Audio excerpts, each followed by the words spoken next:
चढ़त चैतवा घूमेली नगरिया मैया के करियना। चढ़त चैतवा मैया घूमेली नगरिया हो के करियना। हमारी पूजा बरतवा के करियना।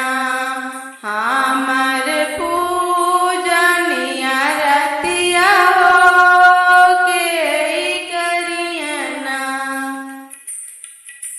अपने ओसारवा से बुलावन जाए राम आईति मैया ना। मैया मरे घरवा की आईति मैया ना। मैया मरे अंगनवा की आईति मैया ना। हमरा और पूजन करबे हमरा और व्रत हो की धनिया हमारी ना। हमरा और पूजन करबे हमरा और व्रत हो की धनिया हमारी ना। राउर आरती उतरिया की धनिया हमारी ना। राउर आरती उतरिया की धनिया हमारी ना। चढ़त चैत मैया नगरिया में घूमो की करियना। हमारे पूजन बरतवा की करियना।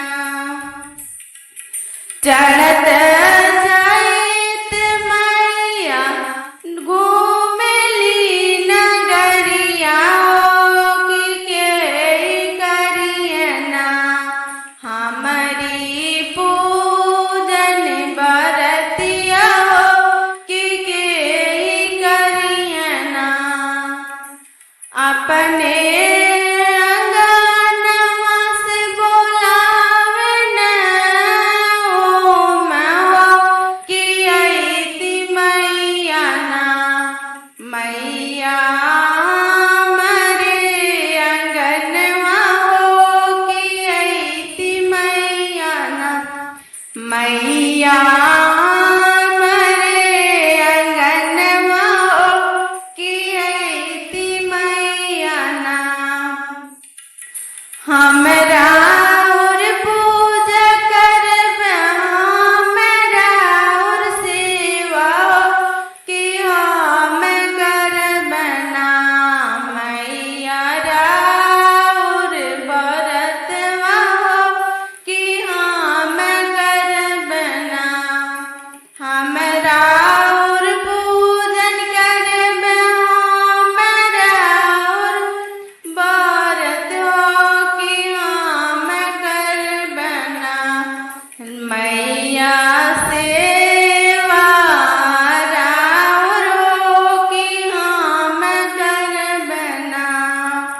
हमरे जे घरवा हमरे आमा राउर आरती उतरिया की अम्मा मरो ना। राउर आरती उतरिया